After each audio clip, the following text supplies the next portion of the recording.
Hey guys, Stealth here. Another Wargame Red Dragon video, and this time we're looking at Jungle Law. Now, it's a map that I don't really play that much, so I was interested in this review or this replay that was sent in by Sentinel Prime. And he's going to be using a NORAD motorized deck that was created by another subscriber, Baron Van Boys. Now, a motorized deck in this gameplay or this map is going to be very, very effective. You can make use of all sorts of cover for your infantry, ranging from these towns to these forests. You got a bit of hill cover here. Tanks are not really that favored on this map. Maybe they can operate in the middle, but otherwise these stretches are all they get. So what you're really going to be seeing is a lot of infantry and a lot of motorized movements here. Now, Sentinel is going to go this way. This, by the way, is a pretty far out position to try and capture, unless you're using an airborne deck, and even then it might be a bit of a stretch. But he's using a motorized deck, which means that all his vehicles will be pretty fast at 150 kph. So we're going to see exactly if this works or not. He's opening with a couple of V150s. I'm guessing this might be Delta Force. V150 might be Rangers or SEALs and an ADATS. And considering that everybody doesn't get a lot of units, they might be starting out with a low point tactical game. So let's speed this up a little to see whether they can start the game up and whether... Oh, he's moving his forces again. A couple of Pumas here, stalwarts. He's going in with a resupply vehicle right away. A tank, AA unit and a Pinsgauer with reconnaissance. Over here we got a Chaparral, a couple of airborne units. I think that's a DAP. Yep, I'm at 60 DAP. Command squad here, offloaded. He's moving his Grizzly away. That's a good thing. Otherwise, if I see a Grizzly that's parked out there, I'm going to pound that position because I'm guessing that that's where the command's going to be. Now he's moving up very, very quickly here. Bringing in some more units here.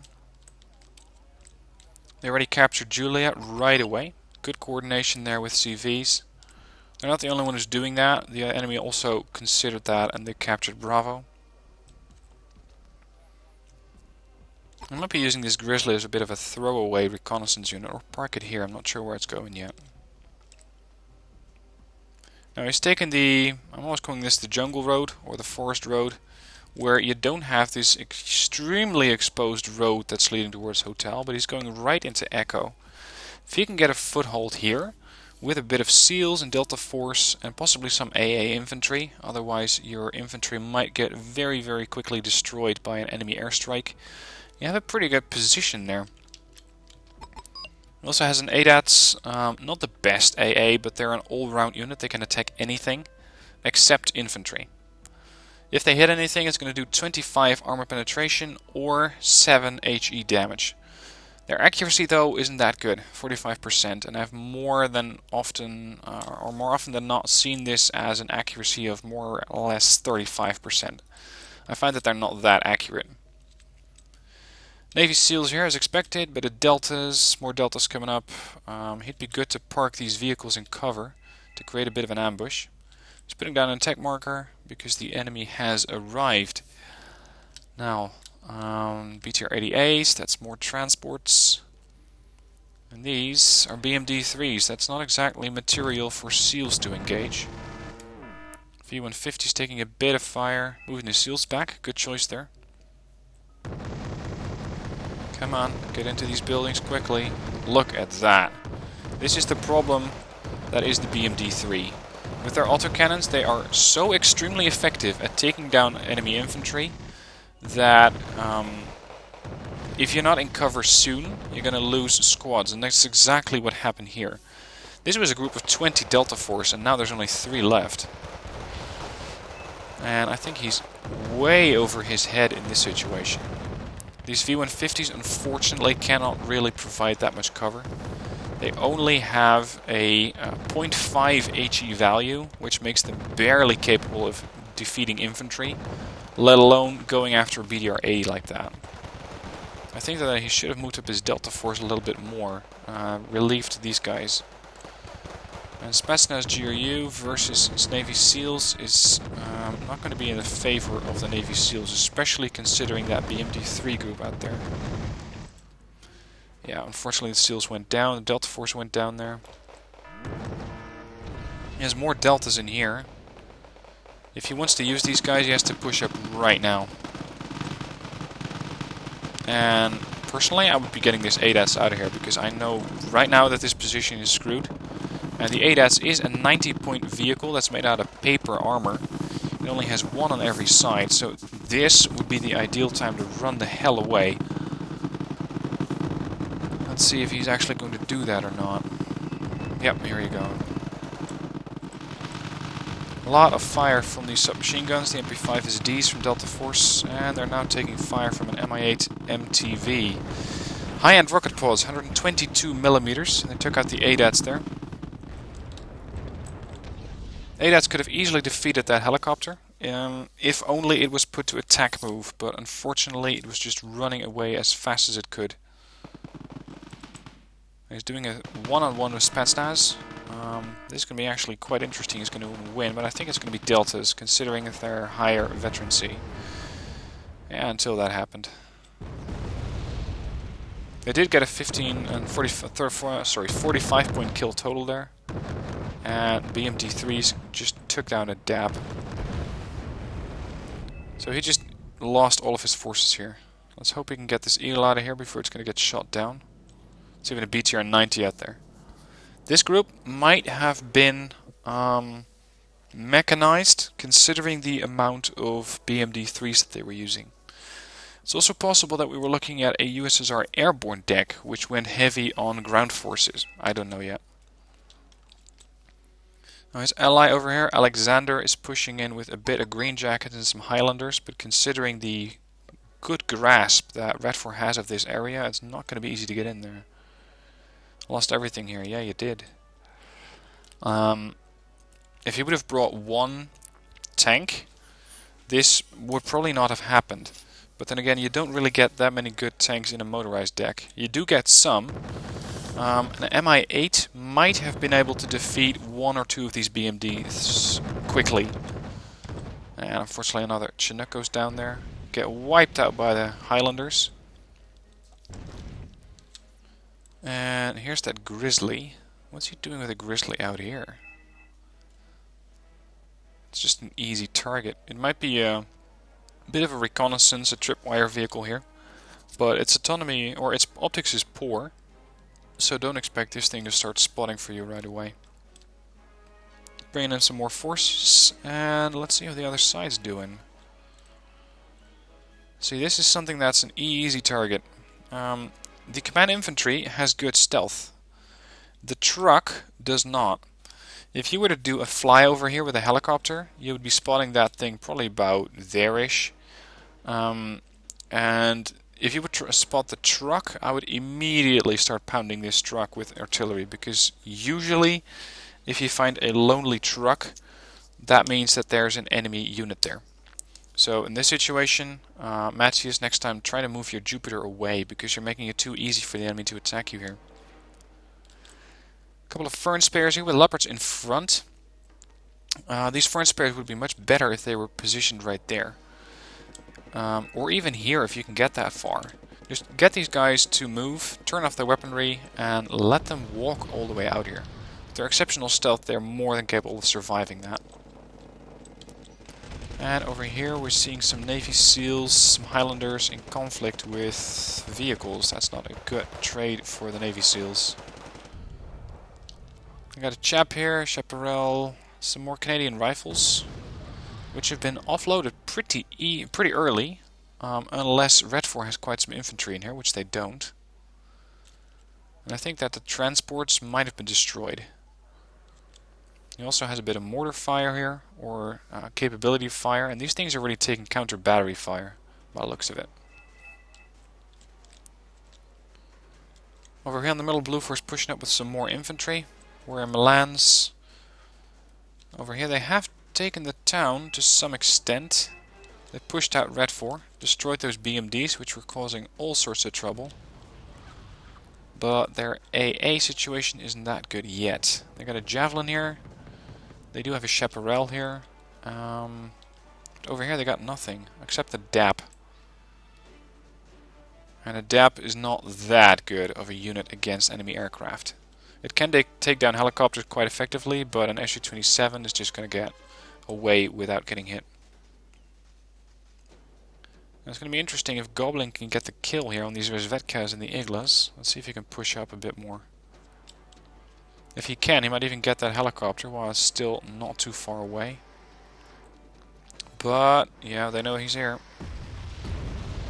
Quite some pounding, but they were just in the right building not to get hit. Engaging the Iglas. And the Mi-8 is going to get into trouble, or is going to cause all sorts of trouble again. Considering it still has a full load of rocket pods. For some reason it's not using those. Igla N goes down. V-150s are trying to push up. And this is more Delta Force from Sentinel. Doing a good job here pushing up. Good shot with that DAP. Well done, Goblin. Trying to get the kill on the Zvezvetkas, but I don't think they're going to succeed here. He's pushing back a little bit with the BTR-80. But they are very, very close to the enemy position here. I am surprised that they haven't captured this section yet. They have enough forces here in the front line to just park a CV down here. It doesn't even have to be in cover. If you really want it to be in cover, make it an infantry CV or an infantry command group and go into a building here. But they have the same thing in Gulf. Although Gulf, I suppose you could say, is open on this flank. There's a leak there. A couple of Formosas are pushing up. And they got a Wilk as a defensive unit, which is interesting because that's not my interpretation of the Wilk. I think it's supposed to be an offensive tank with 15 frontal armor, 18 offensive, so 18 armor penetration on the main gun. You're going to be doing quite a lot of damage to most tanks. Alpha jets here are easy pickings for these Su-27s, and the Chaparral is getting involved. Fortunately with very low accuracy. And yeah, that jet made it out alive. This is where you have problems with the low range on the Chaparral. Range against airplanes is only 2380, let's say 2400. And that means that you're not going to be hitting enemy aircraft that often.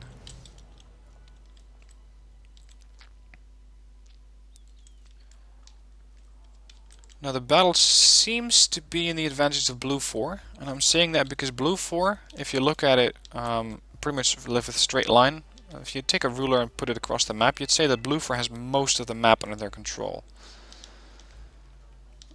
If only they would capture these zones. That would make it much, much easier for them to get more income and thus more units.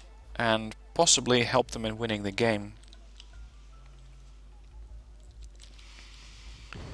I've got a bit of Formosas coming up here. He's using these Formosas as actual reconnaissance units. I usually use these guys in an anti-infantry role because that Palad M, that grenade launcher that they carry, is very, very good at defeating enemy infantry. They're pretty much the counterpart to the Navy SEALs, and they are just as effective at taking down enemy infantry. Goblin scouting a bit with a V-150 here, just seeing what he's going to run into, and so far it's nothing. But I'm not sure why you want to park Delta Force out here. Deltas, as far as I'm concerned, are a short-range force. They only have a range of 455 on ground with their MP5 SD, which is really their main weapon. And those M72 laws are not going to bother, I'm not going to say anyone, because they can definitely kill stuff. But they're not that easy to hit with. Personally, I would put a tank here with a reconnaissance unit. Or, for example, a Recon Bradley, if you had it, would be ideal. It could defeat enemy vehicles with a main gun, or an enemy tank with the TOW-2 missiles that it carries. Now, for some reason, Red 4 thinks it's a brilliant idea to do a Smirch run here. I'm not sure why, because there's nothing there. And you cannot attack infantry that's entrenched in town with cluster munitions anyway. Clusters just don't do any kind of damage to infantry. Canadian rifles kicking the ass out of these leichte Schützen. And yeah, they're pushing in further and fast. More Leopard 1A4s here. And now Red 4 is bringing in some more stuff. I'd say that Red 4 has good air control over here. Just the amount of freedom that they have to deploy aircraft over this position, and finally they shoot one down, is pretty significant. There's probably combined fire from the Wolverine. Actually, not the Wolverine. Wolverine still has all of its munitions. And the Chaparral. So it's high time that Blue 4 brings in some long-range AA. In a sense of, let's say, a Hawk. Something like a Hawk with a 4.5 kilometer range. SU-27 PU just circling here looking for prey. Nothing found though, and it's just slowly running out of fuel.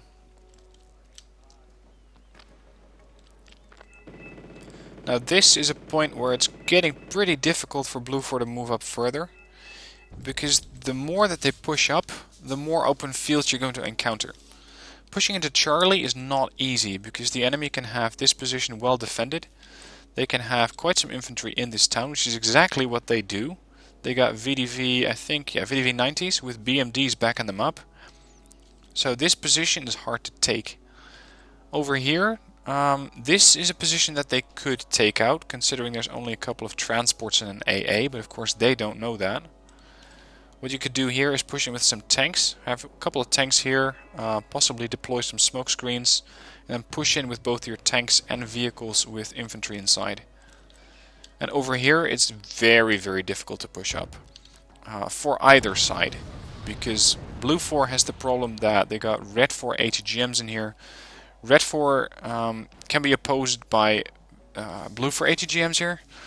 They can have tanks in this line, they can have AA in this position. It's going to be really difficult to get in here. Unfortunately, these Formosas seem to be slowly but steadily pushing into Blue 4 territory here. And I know it's not technically Blue 4 territory yet, because they still haven't deployed a CV yet, but I'm calling it Blue 4 territory because Blue 4 definitely has the most vehicles out here.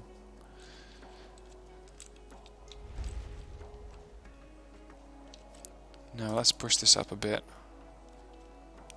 A couple of Challenger marksmen coming in. I wouldn't be surprised at all if they have complete vision on these guys. Look at that. Spetsnaz GRU are looking at these guys and just seeing them roll up.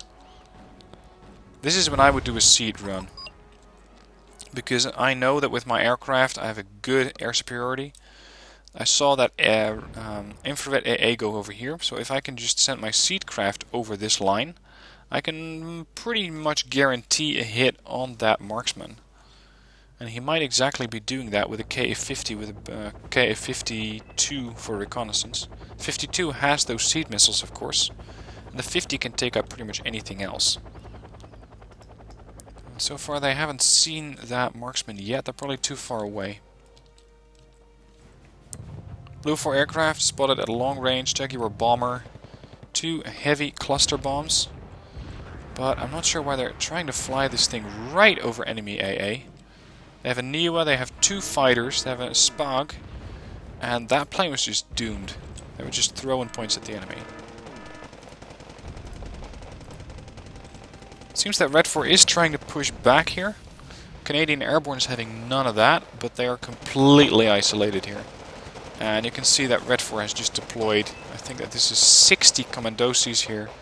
They got Nibiski Beretti, more Commandosis, and Scots, and they're just completely surrounded.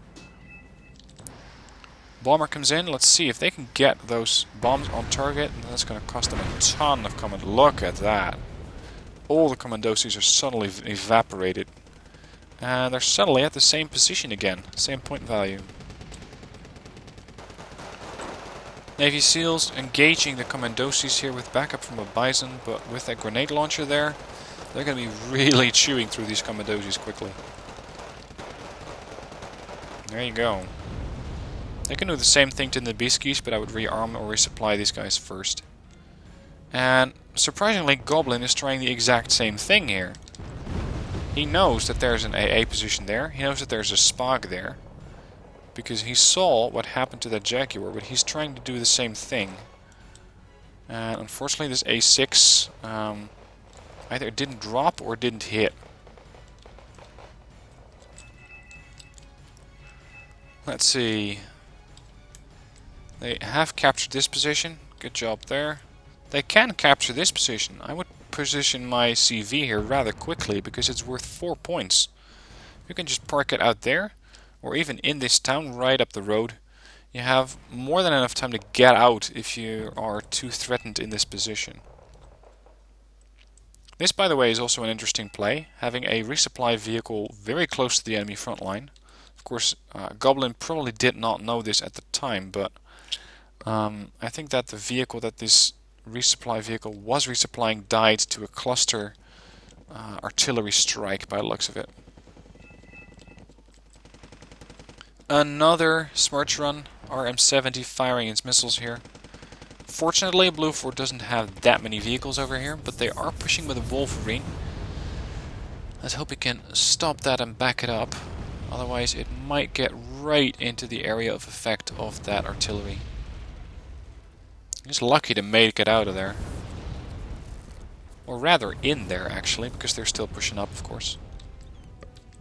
Challenger pushing up, Chieftain.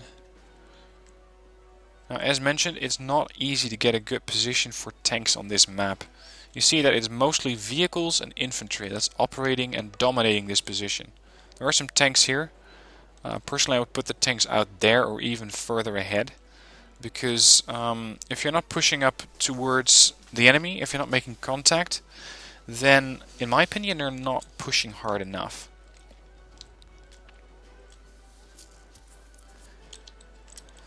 Now, let's see here on the right flank. Not that much going on. Scimitar is engaging a BTR-80A that's carefully scouting.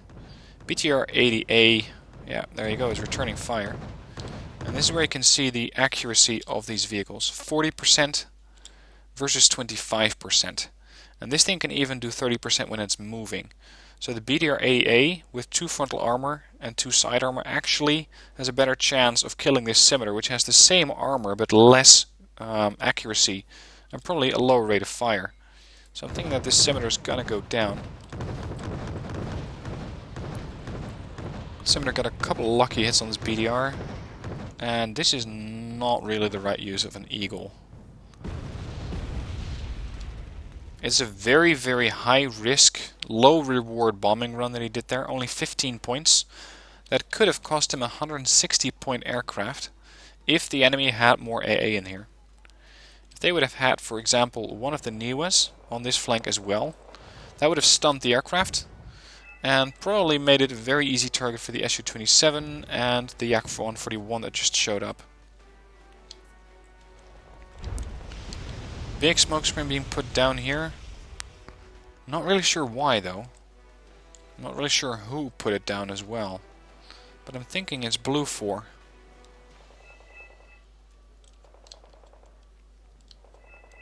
Now the scores are still very, very close together. 12-20 versus 13-30. But that might change if they can kill off these Commandosis. Which seems to be exactly what they're doing. There you go. 12-55.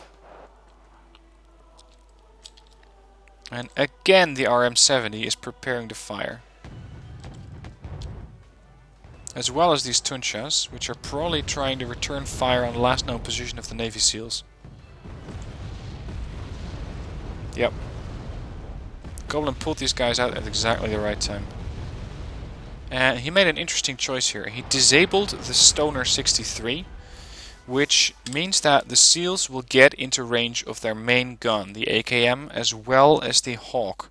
Although you have to get a bit closer for the Hawk. If you were to use the Navy SEALs, put them on attack move, and they would engage the enemy, they would try to do it with the Stoner at maximum range. That means that they would stay at a 770 meter range, which is still a good range for this machine gun. But the problem is that you're not using the main weapon of the SEALs, which is that Hawk MM1 grenade launcher. Now this HLVW is not being resupplied. They don't seem to have any... Oh, there you go. They have one resupply at Chinook. He might either resupply this HLVW and then fly the Chinook back, or to have this thing drive back, because they're pretty fast. 90 off-road, 150 on-road. That means that these guys are fast enough to go back and forth, and there's not that much action in this position anyway. Deltas are engaging with the backup from their V150s versus a couple of SPW 152s. And I'm expecting these Tunches to start firing again soon. Which, by the way, are floating. They have decided to go off-road. And there you go. Killed off completely by a dual bombing run from these two jets. SU-27M takes out a very, very cheap tank in the form of that Leopard 1A4. I believe it's only a 40-point tank. And again, he's pushing up with his Leopard 1A4 in front of his Fern Spayers here. So the Fern Spayer should have been here a long time ago, or at least that's the way I would play it. By now, considering that this Leopard is also no longer blinking, means that this Leopard is spotted. Same for the Marder VTS-1, and that's the job of the Formosas. So now you're going to see, yeah, here we go, a bombing run, and the Fern Spayers might get caught right in the middle of that. Yeah, they got caught right in that napalm run. Quite unlucky there. And the Fern Spayers go down.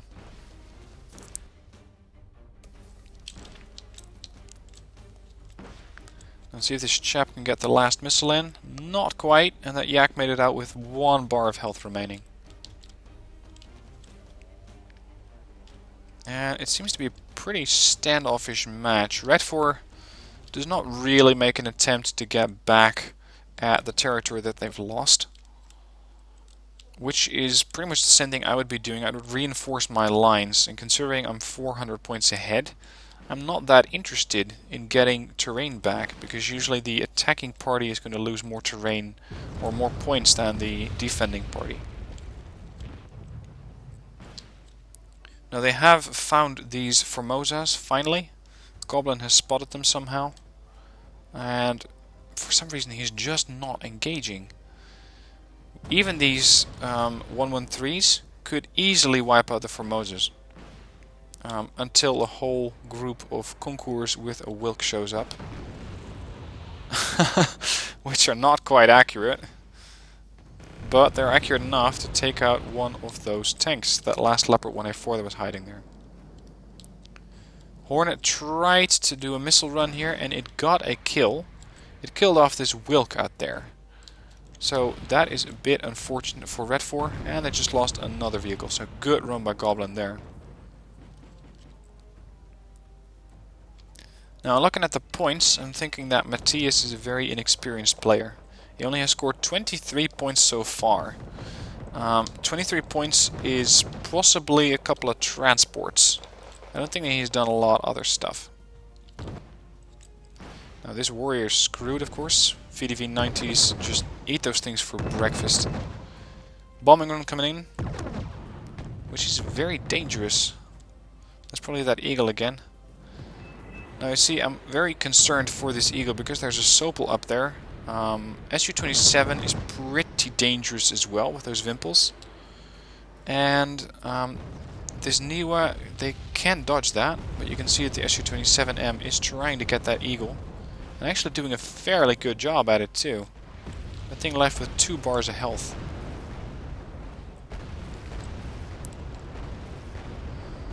Now, different kind of munitions fired this time around. Let's see, where is it? Because what we just saw fire was, I believe, the BM-24. This one has napalm rounds. Missile range is not great at 12 kilometers, it's pretty low. You can see if you compare it to this one, it's 5 kilometer difference. And this is even for an MLRS platform not that far. But for a map like this napalm is very annoying because it's not destroying the cover, but neutralizing the cover that you have. He's trying to flush him out of the cover. So well played there by Red 4 for making Blue 4's life difficult. Another cluster run here. I'm not sure why, because I don't think that... Yeah, there you go. Red 4 cannot see anything out here. They're just trying to get lucky. I want to know who is using this thing. This is Captain Al Murica. And Captain Al Murica has only scored 425 points, even though this RM70 has fired at least 4 salvos so far. So he's not using that thing that effectively. IL-102 gets shot down by an M27 here, or 727. Trying to get another missile off. And yeah, Su-24 did fire a couple of missiles there. Formosus versus Delta Force. Normally I would vote for Formosus. In this case though, I'm not that sure. Because the Pellet M only has a range of 455, which is exactly the same as the SEALs. But the Delta Force unit is not in range yet, so they can only use that RPK, which is still pretty damn deadly to Delta Force, of course. And they also have a BMD pushing or supporting them there. They have to kill this thing right now before it manages to kill that Challenger. They killed it. And now with another group of Navy SEALs, they might be able to get the Formosus. This is going to be a slugging match. And considering the SEALs are also taking fire from Scots and possibly Commandosi soon, I would pull these guys back right now. And instead, yep, there you go, push up with the Challenger marksman. Have these guys do what they do best, and that's eradicate enemy infantry with those twin KDA guns they have. You can see they're stunned, completely ineffective. They fired off a lot of rounds, by the way. And that is when KA-52 ends this Challenger marksman here, giving them another quite nice amount of points. They're already ahead by 600. Another bombing run here. Where is this bombing run going? I think he did an attack on this unit. The bomber lost sight of it, and if it loses sight of the target, it's not going to drop unless you selected track ground. Since that's not what they did, it's going to be just continuing its trajectory, trying to get onto another target or trying to come around, waiting for the target to reappear, and that's when the Niwa shot it down.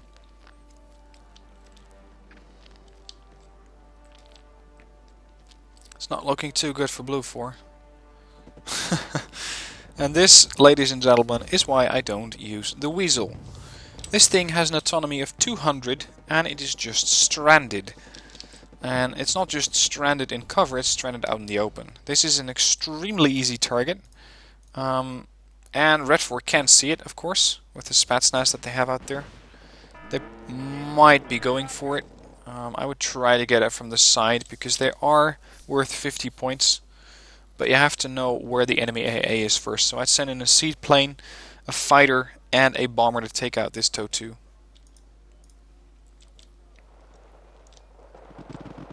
They keep doing these bombing runs and they keep getting shot down. They're just feeding Red 4 points after points after points. Bit of a waste there. And this might also cause quite some damage to Blue 4. Chaparral and Wolverines are miraculously surviving this cluster munition run. Because, look at this. This is hitting everywhere but at their location. I think that Red 4 attacked this spot, which is of course not where you would put your vehicles. You would put your vehicles here. So next time if you are facing a position like this, fire it right there, because this is where usually people will hide their vehicles. And another bomber comes in. Unfortunately for Red 4, that Niwa is empty, but they don't really need it. They got a Tunguska here. They also have, I believe, there's the Sopel that also helped, and that cost them another bomber. And another jet goes down. I'm surprised that Blue 4 hasn't learned their lesson yet. They should have seen by now the amount of aircraft that they've lost, and that they are 800 points behind, which means that they can't really afford to lose any more units. Especially considering that there's only 7 minutes left on the clock. And there goes another jet. Big strike here. That was another salvo from the BM-24s, and they're trying to put this entire area on fire. And just look at the amount of AA that they got here. Tractor Piers, Rolands, VLRAs, Centurions, more Mistrals. while this is not an area that's seeing a lot of airstrikes. If they would put those vehicles out here, spread them out over this line, that would have been a lot more effective.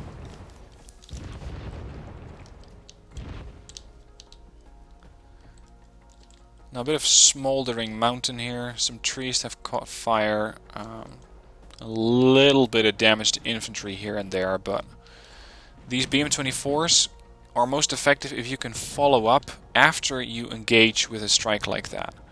Because what those things usually do is do some damage, usually not enough to kill an enemy group of infantry, but they do stun or panic the enemy force. And if you have a situation like that, it's a lot easier to make sure that your own infantry has a better chance of survival.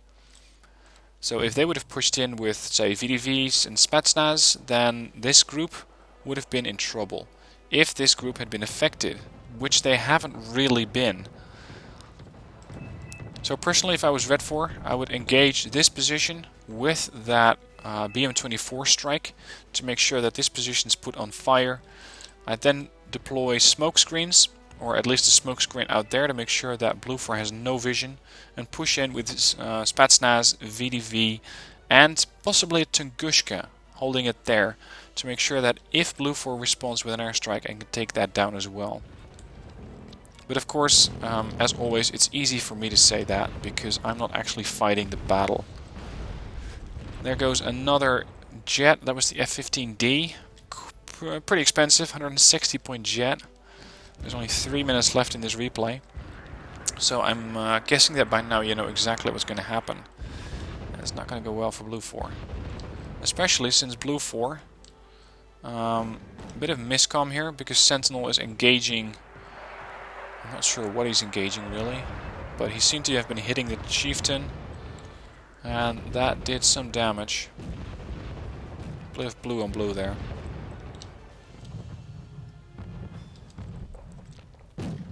More artillery fire from Goblin. Engaging the Sopel.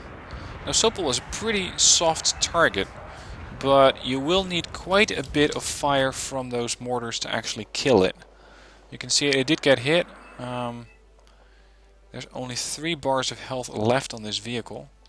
If they can hit it again with a mortar strike, they can probably kill it. And they are pushing back this infantry with the BMD that are pushing up. Another strike of the BM-24s here. They just fired their salvo. Trying to put this forest on fire. Again, not really that effective because they're not following up with another strike. They're just trying to do damage. And if I'd had to guess, I was going to say this is probably stuff that is brought in by Captain Alamurka. But no, it's by Mr. Assassin, who also has not really scored that many points for the team. These guys have scored quite a lot of points for the team. This is Rage. Scored 1,700 points, probably mostly in jet kills. And Captain Almurka has scored also some assist kills here with the Niwa. SU-27M is used very, very well in this game, I have to say that. This thing has done a lot of work. But what is he trying to kill? Leopard 2A4. Yep. Missile trying to hit the SU-27, managed to hit, and they shoot it down. The SU-27M did some really risky maneuvers, and only at the very, very last mission it crashes and gets buried right away. And that's the game. So Sentinel Prime was the one who we're following, but I ended up following pretty much anyone in the game. He got a positive ratio, which is a good job if you're doing a mission that you don't actually win. People usually go negative on games like that. The other guys, Matthias lost a lot of forces, so did Alexander. Goblin almost got a break even. And let's see, yeah, as expected, Rage did very, very well. He's probably an experienced player. Mr. Assassin lost quite a lot of forces here. And Captain America pretty much got equal, with East Side also getting a positive ratio. So, an interesting game. Quite a bit of back and forth, which shows you that even as Blue 4 might have most of the map under their control, it doesn't mean they will win. So even if you're backed into a corner as you're playing Wargame, don't give up yet, because it doesn't mean you've lost, it just means you have a little less terrain. But if you can defend that terrain well, then you can definitely still win the game. So I hope you liked watching this game. If you did, please hit the like button, and if you want to see more Wargame videos, please subscribe to my channel. I have a ton of Wargame stuff up for you already, and I might do a couple of videos every now and then. Hope you enjoy. Let me know what you think of the game in the comments down below. I always look forward to hearing from you, and I'll be seeing you next video.